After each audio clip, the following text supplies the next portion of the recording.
Baik, di sini saya akan membahas tentang pengertian khotbah tematis atau khotbah topikal. Nah, yang dimaksud dengan khotbah topikal atau sintesis adalah suatu khotbah yang bagian-bagian utamanya diambil dari topiknya atau dari pokoknya lepas dari teks. Nah, yang dapat kita pahami dari kalimat tersebut di atas dapat dalam berkhotbah atau menyampaikan firman Allah kepada jemaat perlu kita memahami beberapa hal berikut ini, yaitu menyatakan bahwa bagian-bagian utama diambil dari pokok firman Tuhan yang kita baca itu sendiri. Nah, artinya bahwa khotbah topikal dimulai dengan satu topik atau satu tema, dan bagian-bagian utama dari khotbah itu terdiri dari ide yang terbit dari pokok pembicaraan itu sendiri. Khotbah topikal tidak memerlukan satu teks sebagai dasar pemberitaannya. Nah, walaupun dalam hal ini penulis bukanlah bermaksud untuk boleh lepas dari isi teks Alkitab, dan isi dari khotbah topikal yang disampaikan membangun satu atau dua ide.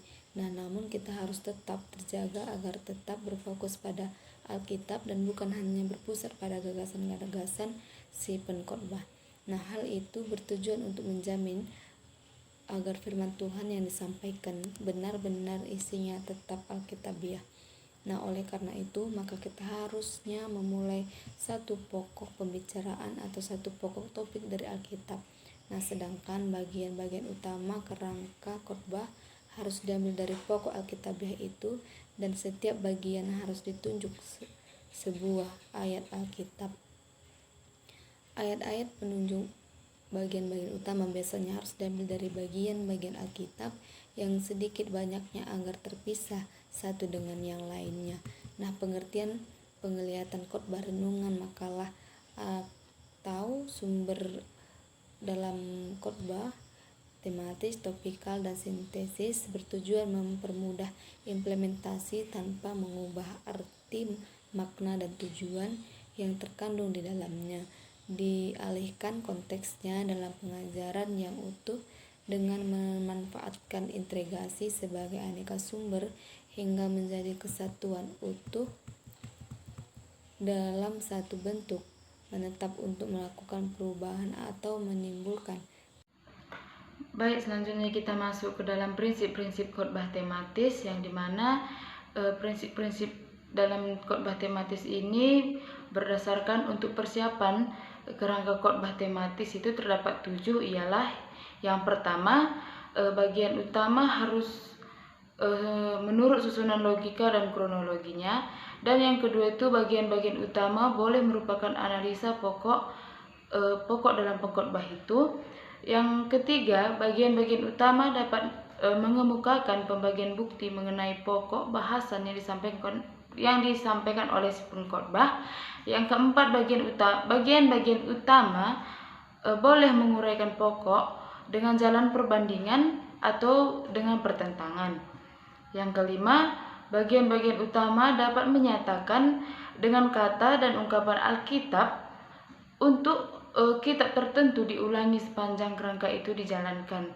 Nah, yang keenam, bagian-bagian utama dapat ditunjang oleh kata atau ungkapan Alkitab yang identik. Dan yang terakhir, yaitu ketujuh, bagian-bagian utama bisa juga terdiri atas penyelidikan kata dengan menunjukkan aneka arti sebuah kata atau kata-kata tertentu dalam Alkitab.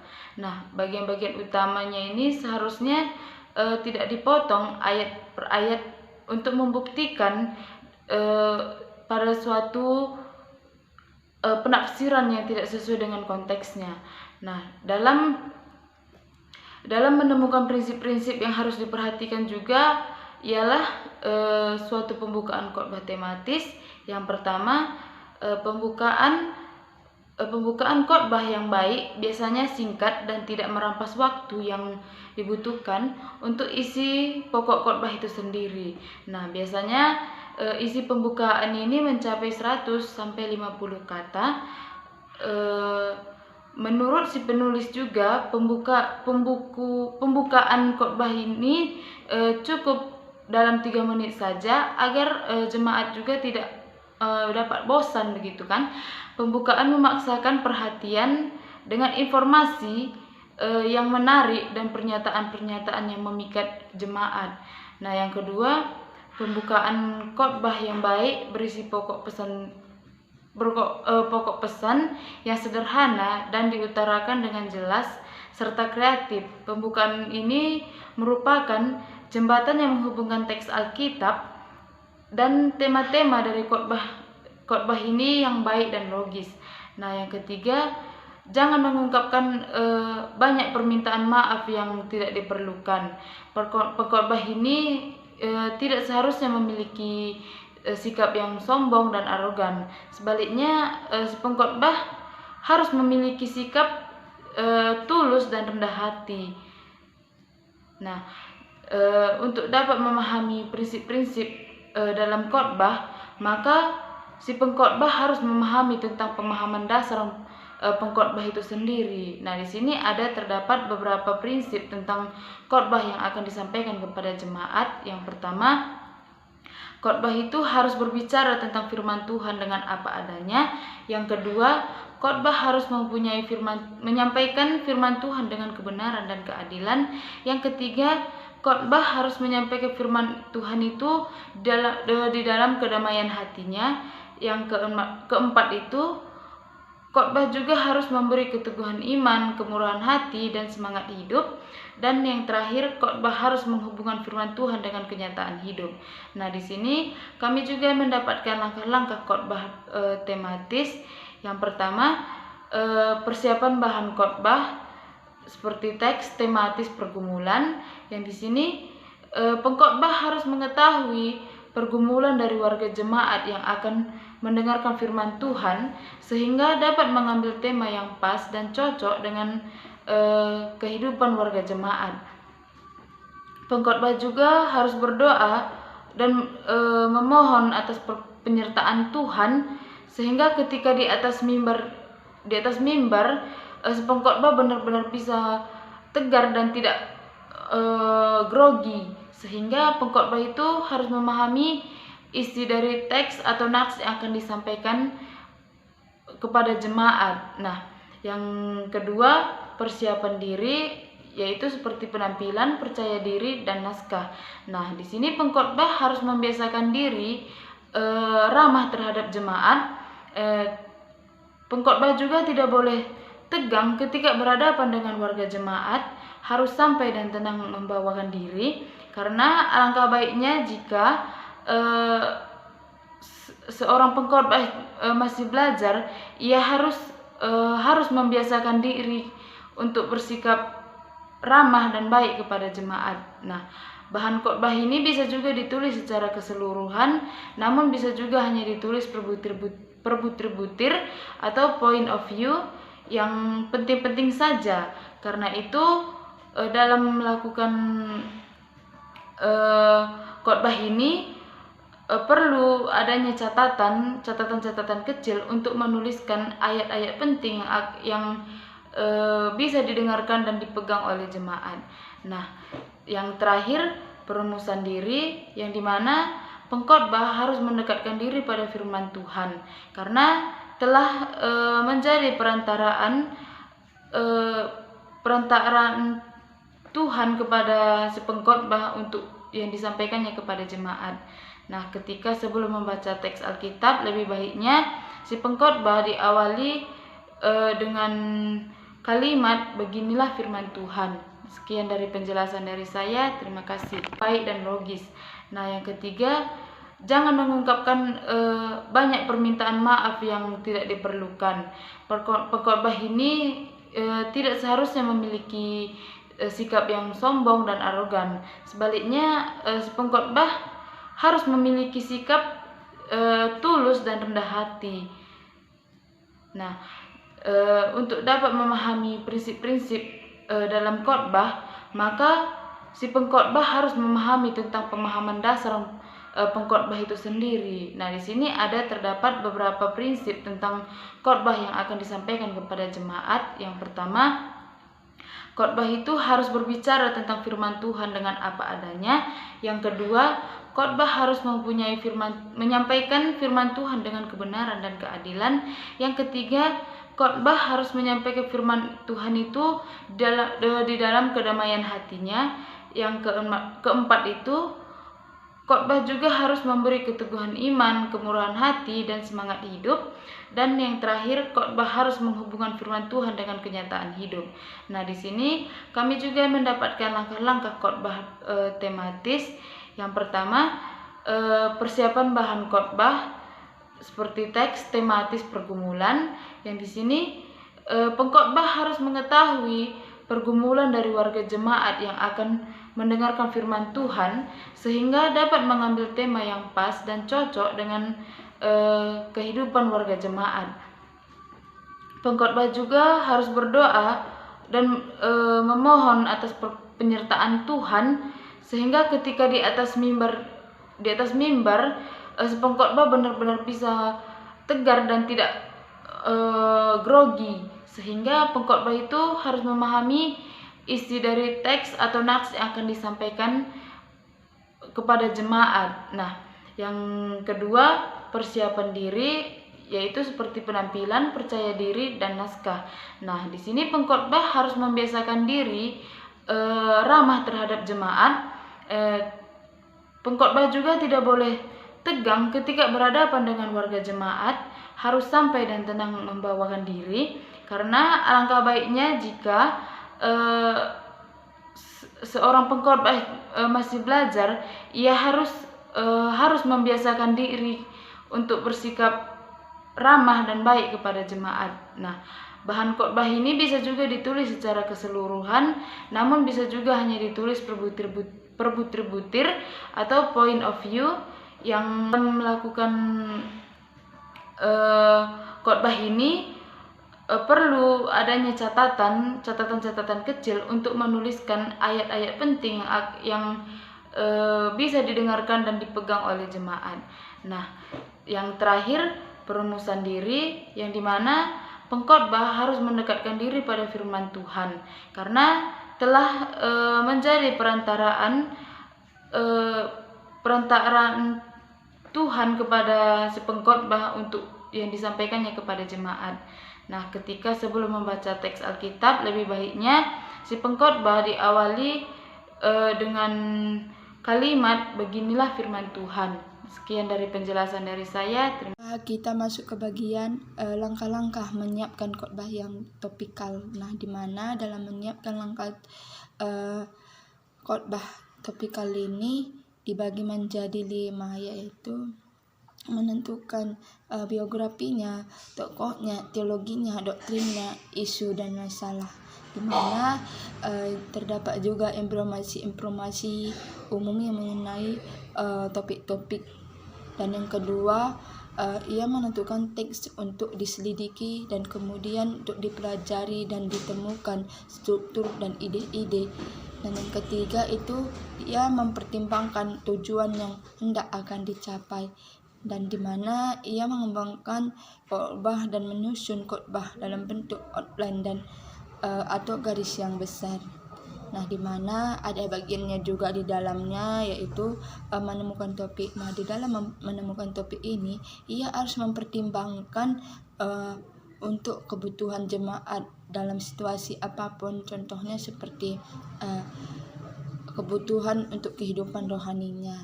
Nah, jadi contohnya bagaimana ia membuat jemaatnya menjadi dewasa atau musim atau situasi dalam keadaannya. Nah, pertama-tama mungkin topik ini ditemukan bersifat umum atau luas, di mana contohnya itu dapat kita ambil yaitu tokoh Yusuf. Nah, di mana ia menceritakan tentang keselamatan keluarganya, tetapi pengkhotbah membuat topiknya ini menjadi lebih spesifik dan mendalami pemahamannya dalam pelayanan atau relevan penerapannya. Nah, contohnya, jadi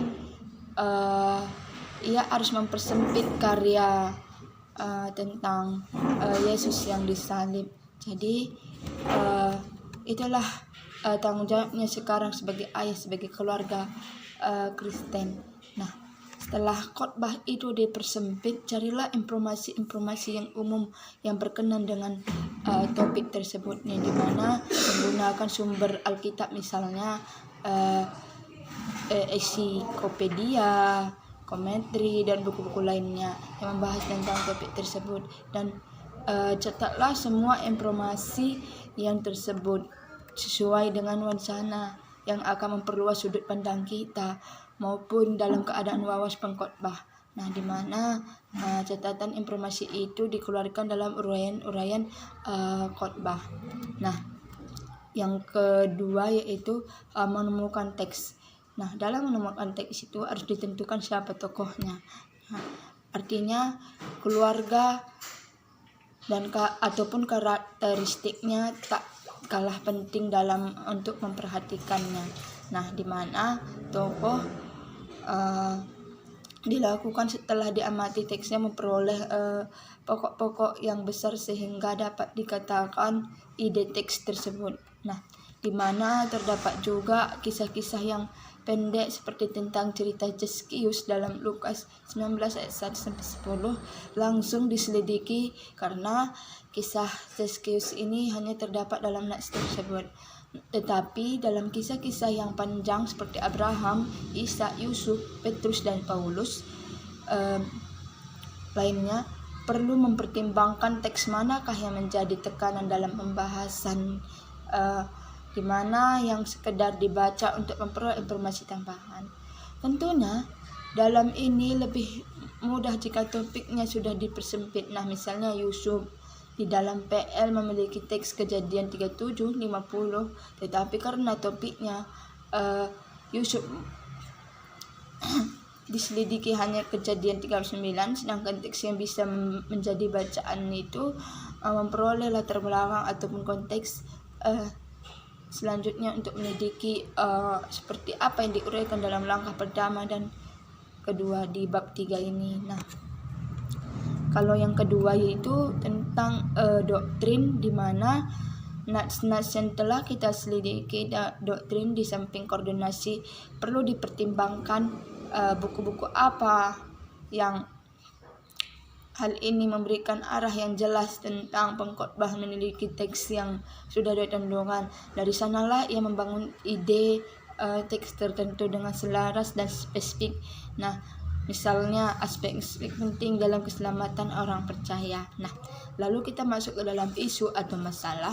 Nah, disinilah ia bertolak dari masalah yang dijawab pengkhotbah.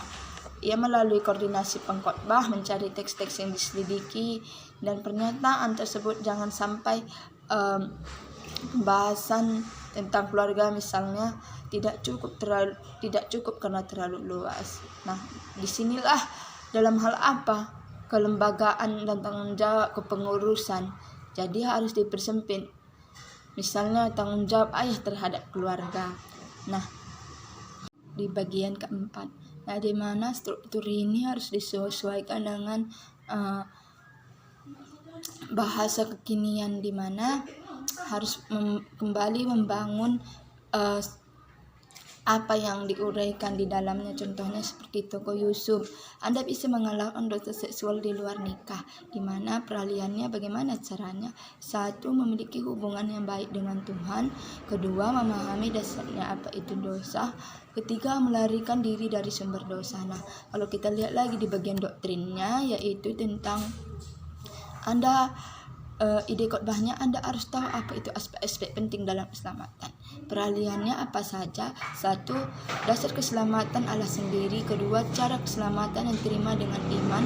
3. Tunjukkan keselamatan untuk mempermuliakan Tuhan. Nah, isu masalahnya itu menjadi ayah yang bertanggung jawab. Peralihannya bagaimana caranya? 1. Memelihara kerohanian keluarga. 2. Memenuhi kebutuhan keluarga. 3. Mengemban amanat yang agung melalui keluarga. Nah, kalau yang bagian kelima yaitu menulis khotbah dalam garis yang besar. Langkah-langkah ini persis dengan langkah kelima. Nah, di mana khotbah harus sesuai dengan tekstual, judul atau pendahuluan, isi, dan khotbah kesimpulan. Nah, contohnya itu garis besar khotbah tentang Yohanes Pembaptis. Nah, judulnya tentang hamba Tuhan yang hamba Tuhan benar. Nah, pendahuluan itu kita bisa menjadi hamba Tuhan yang benar. Bagaimana caranya? Pokok besarnya itu memiliki filosofi yang benar. Nah, pokok besarnya itu tentang eksposisi, B ilustrasi, aplikasi. Nah, yang bagian kedua itu memahami fungsi benar, di mana harus kita ketahui eksposisinya, ilustrasinya, aplikasinya, lalu kita masuk kepada penutupan.